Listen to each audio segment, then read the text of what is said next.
Queridíssimos amigos da NFL Brasil, um grande abraço. Todos vocês estão de volta, né? Depois de uma semana sem poder gravar por causa de uma laringite, ainda estou me recuperando, mas estou de volta para falar do top 5 da semana 13. Oh, hello, bola! E eu começo simplesmente falando das insanidades de quinta e sexta-feira, ok? Porque a gente teve 3 jogos na quinta, 3 zebras e uma zebra também na sexta-feira. Isso daqui me chama muita atenção, porque os 4 times que perderam na pré-temporada eram grandes candidatos ao título. E o jeito que eles perderam me chama atenção, ok? Os Chiefs, Lions, Ravens e Eagles. Philadelphia cedeu 281 jardas terrestres, que foi a segunda pior marca do time nos últimos 50 anos. Os Bears simplesmente atropelaram.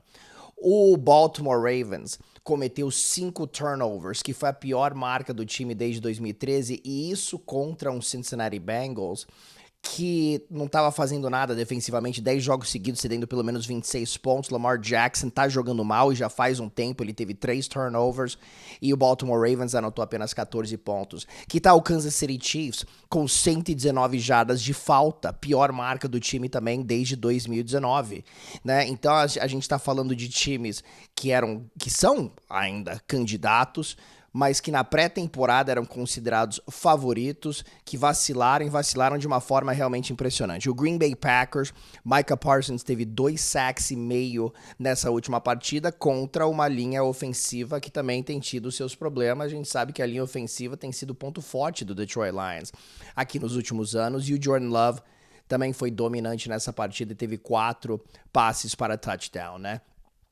Mas eu te falo, ainda falando sobre esses jogos, o Chicago Bears agora é o líder da conferência com 9 vitórias e 3 derrotas. Kyle Manangai, 130 jardas. DeAndre Swift, 125 jardas terrestres. Que momento da equipe dos Bears, que coisa impressionante. A gente estava esperando uma vitória mais expressiva contra um grande oponente e aconteceu lá em Filadélfia. E da forma que aconteceu, com todas essas jardas terrestres, mostra muito sobre os Bears, né? E é um time que vem correndo muito bem com a bola, é um time muito unido nesse momento, tá lindo de ver. E aí o Cincinnati Bengals, a diferença que faz um quarterback é simplesmente impressionante com a volta do Joe Burrow, tá? Os Bengals estão 4-8, eu confio mais nos Bengals do que no Pittsburgh Steelers, os Steelers estão 6-6, e o Baltimore Ravens está 6-6 e ainda tem um jogo contra Cincinnati. Se Cincinnati vencer os últimos 5 jogos dessa temporada, eu acho que vai ter grande chance de vencer a divisão norte da AFC, porque eu acho que um vencedor da AFC Norte vai ter 9 vitórias e 8 derrotas. E aí o Dallas Cowboys, né, que venceu o Kansas City Chiefs. Cara, eu já falei desse ataque dos Cowboys, mas o jeito que o CeeDee Lamb e o George Pickens dominaram essa defesa de Kansas City chama muita atenção, e com a evolução da defesa de Dallas aqui, cara, vencendo um Patrick Mahomes, tá? São 2 vitórias em 5 dias contra os 2 times que representaram a NFL no Super Bowl no ano passado, venceram os Eagles depois dos Kansas City Chiefs. Tem que respeitar muito a equipe de Dallas. E finalmente Green Bay, fora de casa, mais do que 28 pontos por partida nessa temporada. Então, eu sei que é um destaque longo aqui, esse destaque inicial, mas foi assim, foram 4 zebras contra 4 times que eram considerados grandes favoritos, e os times que venceram ainda estão tentando, tirando os Packers, né, que já era também um dos candidatos aí na pré-temporada, mas os outros 3 times estão buscando ainda o seu grande momento na temporada. O Chicago Bears tá ganhando tudo, mas como eu disse, cara, o Chicago Bears também é um time que no passado não tava ganhando absolutamente nada, e agora tá se encontrando de uma forma muito positiva aqui depois dessa vitória de Philadelphia. Eu tinha um pouquinho mais a provar o Chicago Bears, mesmo com a boa campanha, ok? Porque a gente não tá dando o benefício da dúvida ainda pros Bears, sinceramente. Mas depois dessa vitória aí contra a Philadelphia, eu acho que que chamou muita atenção, né? E vamos ficar de olho em Joe Burrow e vamos ficar de olho na evolução dessa defesa aí dos Cowboys, porque o ataque é muito bom, os Cowboys estão muito vivos na batalha pela divisão. O meu segundo destaque vai para a grande vitória do Buffalo Bills em cima do Pittsburgh Steelers e o jeito que ela aconteceu, né? Primeiro, Josh Allen correu para um touchdown, são 76 agora na carreira, é a melhor marca da história da NFL por um quarterback, mas o jeito que os Bills venceram, com 249 jardas terrestres, sem os seus dois principais tackles em Pittsburgh, me chama muita atenção, cara. Deion Dawkins não jogou, Spencer Brown não jogou, o time não fez nada ofensivamente no primeiro tempo, mas na segunda etapa a diferença foi realmente enorme, tá? No que a gente viu aí de Buffalo. 249 jardas terrestres. É a melhor marca em Pittsburgh desde 1975, quando os Bills também conseguiram 310 jardas, tá? Com uma grande performance lá do O.J. Simpson. Então, 249 jardas terrestres contra uma defesa que até que estava fazendo um trabalho sólido em casa aqui nas últimas partidas, num jogo muito importante aí para Pittsburgh, mostrou a força do Buffalo Bills e mostrou a resiliência aí do Buffalo Bills depois de uma derrota complicada na semana anterior e fora de casa, onde Buffalo não estava jogando bem e não estava defendendo bem, né? Os Steelers tiveram apenas 166 jardas nessa partida, que foi a pior marca do time sob o comando do Mike Tomlin num jogo em casa, ok? Então, parabéns, Buffalo. James Cook, 31 tentativas, 144 jardas, né? Quando a gente fala desses times que estão acostumados a irem para os playoffs, né? Esses times que têm grandes quarterbacks, esses times que vencem jogos nos playoffs, que é o caso aí do Buffalo Bills, essas vitórias não são realmente surpreendentes. A gente espera esses times crescendo em novembro, dezembro, janeiro. Mas o Buffalo não estava num bom momento, né? E o jeito que eles venceram o Pittsburgh Steelers me chamou bastante atenção. Eu fui de Pittsburgh vencendo esse jogo numa zebra safada, né? Mas não aconteceu. Eles foram simplesmente espancados. E mostra a diferença também entre essas duas equipes, tá? O Pittsburgh começou 4-1, tem 2 vitórias aí nos últimos 7 jogos. Eu não vejo os Steelers indo para os playoffs. Eu acho que o time vai terminar com uma campanha negativa e eu acho que Buffalo ainda vai brigar pela divisão, vamos ficar de olho. Destaque número 3 vai para aquela zebra safadinha que reside em Carolina. Cara, o Carolina Panthers esse ano tá uma coisa impressionante, cara. 7 vitórias, todas em jogos em que o time era zebra, né? E o time tem as 2 maiores zebras da temporada esse ano. Era zebra por 13,5 pontos, algumas semanas atrás contra o Green Bay Packers, foi para Green Bay, espancou aquelas nada, nem tanto, deve ser por apenas 3 pontos, ok, mas ganhou. E agora venceu os Rams eram favoritos por 9,5 pontos, e os Panthers venceram por 31-28, e o que várias coisas nessa partida me chamam a atenção. Primeiro, que Carolina tá muito vivo para vencer a divisão sul. Tampa não tá jogando bem, venceu o Arizona, mas não tá jogando bem. E o Carolina tem sido um dos times mais resilientes da NFL esse ano. São 5 vitórias, 6 derrotas, logo após uma derrota.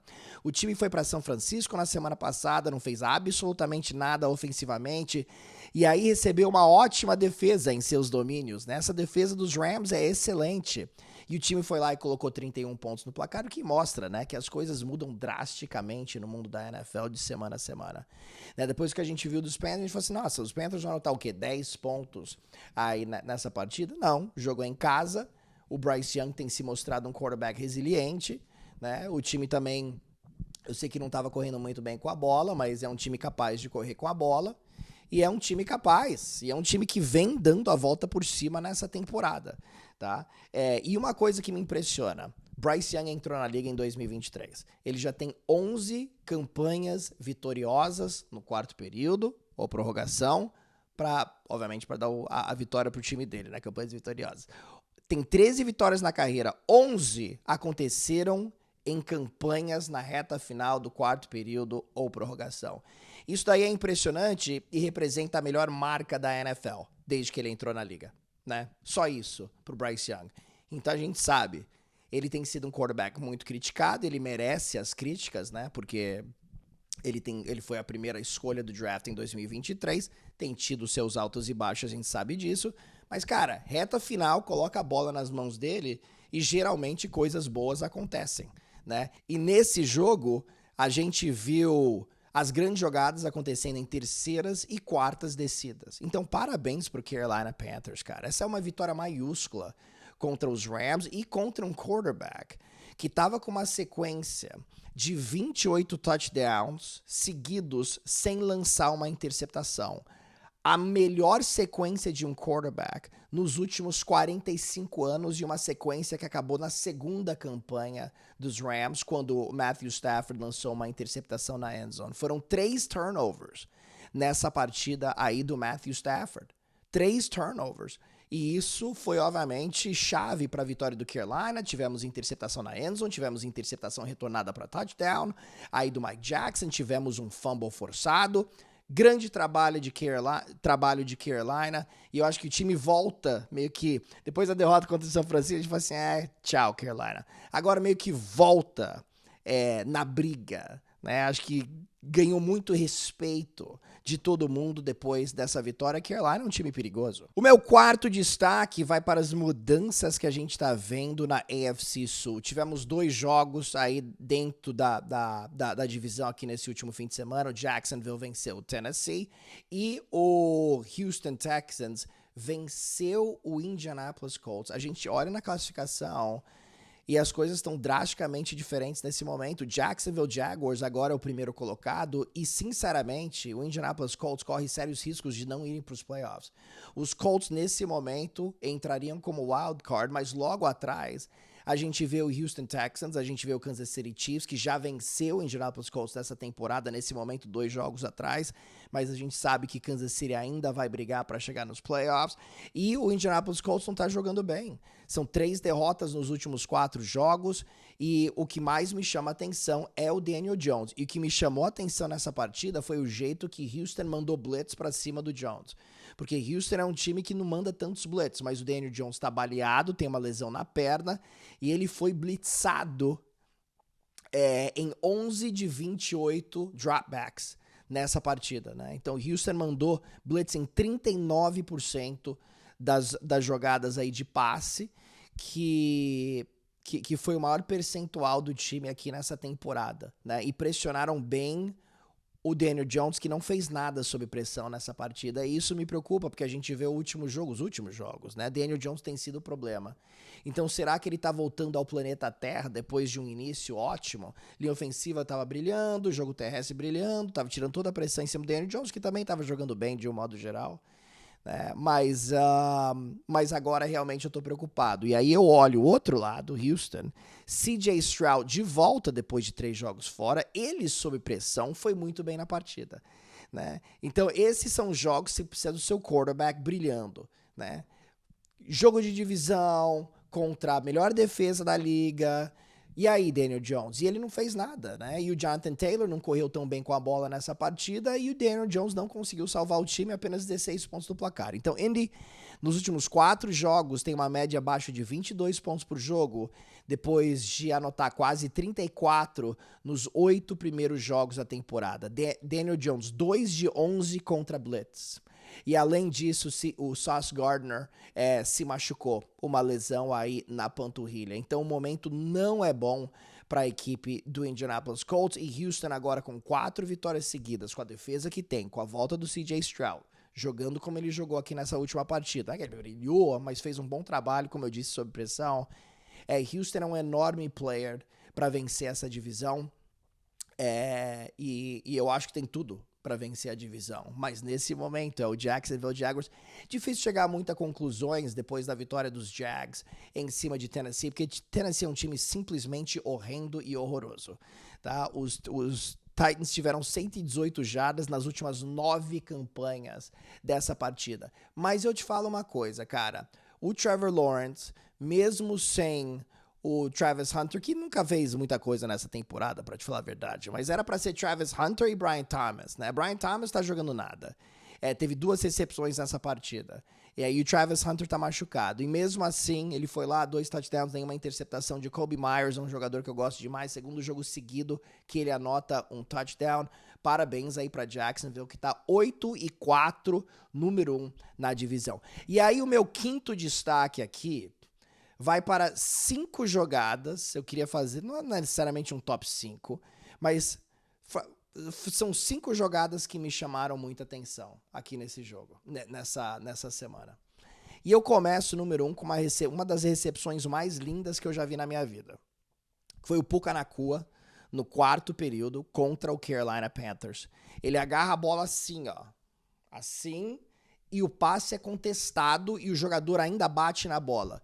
Para um cara bater na bola, se agarra a bola com apenas porque assim, se você agarra com apenas uma mão e o defensor não defende ou não tá em cima da bola, é uma coisa. Mas o defensor tá contestando um passe que você agarra com uma mão, é uma coisa impressionante. É uma das recepções mais lindas que eu já vi. Sinceramente, do Puka Nacua me lembra até um pouquinho. A do Justin Jefferson eu acho que foi melhor. 2022 contra o Buffalo Bills. Mas aquela também foi contestada com apenas uma mão, né? Mas essa aqui do Puka Nacua foi impressionante. E aí tivemos outra recepção também impressionante aqui na posição número 4, né? Do Brock Bowers no 4º período, também no 4º período contra os Chargers. Dava a impressão que o Geno Smith estava jogando a bola no chão, jogando a bola fora, e o cara foi lá e pegou a bola do chão, basicamente, e fez a recepção com apenas a mão esquerda. Uma coisa realmente inacreditável. E aí, cara, número 3 vai para o não chute do Younghoe Koo, né, contra o New England Patriots, né? Os Giants levaram uma surra dos Patriots. New England tá voando no New England Patriots. Mas o Younghoe Koo, né, o holder foi lá, posicionou a bola, Younghoe Koo foi para chutar e parou. Ele falou que a bola tava mexendo um pouquinho e com isso ele decidiu não chutá-la. Você não pode, cara. Como kicker, a bola tá lá, mexendo ou não, você tem que chutar a bola. Não importa, porque no momento que o pé ia chegar na bola, a bola já ia estar paradinha. Então foi um erro do kicker, ele tem que continuar. Se a bola não estiver lá, você chuta o ar, tá? Mas você não pode simplesmente parar na jogada. E eu admito que eu nunca tinha visto isso num jogo da NFL, sinceramente. Eu vi num jogo de high school uma vez, porque eu parei, ok? Mas eu parei também, cara, porque ninguém bloqueou ninguém. Se eu tivesse ido pro chute, ia chutar o capacete do cara que tava furando o bloqueio, tá? Depois o treinador ficou bravo comigo, e eu falei assim, cara, eu ia chutar o peito do cara. Ele tá em cima da hora, eu ia chutar o peito do cara, que aí chega. Número 2, onside kick do New Orleans Saints. Reta final dos Dolphins, eles sempre fazem tudo pra perder, né? Mas eles estão sendo ajudados porque ninguém quer ganhar, né? Quer dizer, o Washington Commanders recusava vencer os Dolphins, mesmo com os Dolphins fazendo de tudo pra Washington ganhar. Aí na semana 12. A mesma coisa aqui contra os Saints, né? Os Dolphins estavam tentando fazer absolutamente de tudo.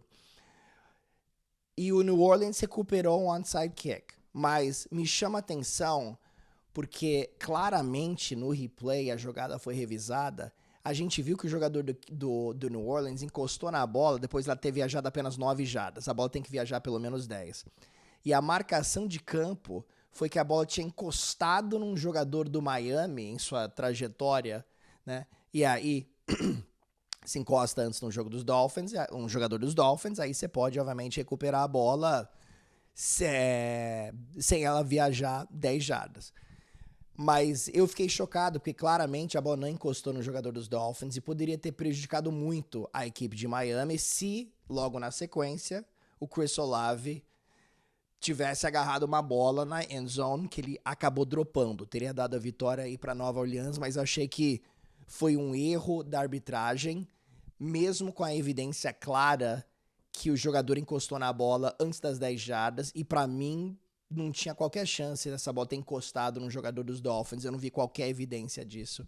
Então essa jogada me chama muita atenção, poderia ter prejudicado muito o Miami. E aí o último lance que me chama muita atenção é o desvio do Nick Bonito para salvar a alma do Denver Broncos, cara.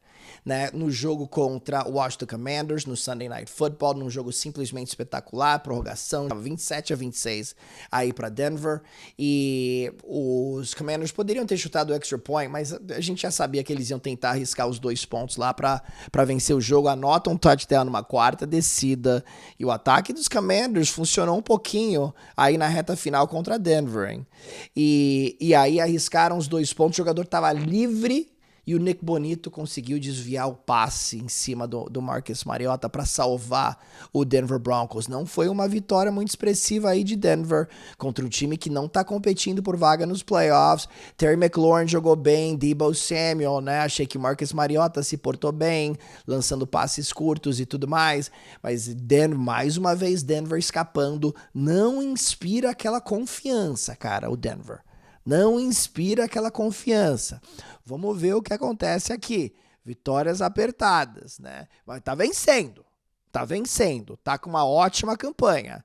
Mas torcedor do Denver, você sabe, né? Tá um pouquinho nervoso aí com essas vitórias, ok? Mas pelo menos também tem vitórias contra os Chiefs, né? The Chiefs, the Jets, Commanders, né? Mas vence, né? Tem engraçadinho esse Denver Broncos. Então é isso aí, meus jovens maravilhosos. Deixe seu like, deixe seu comentário. Top 5, semana 13. Realmente deu o que falar. Falamos em breve aqui. Um grande abraço. Tchau!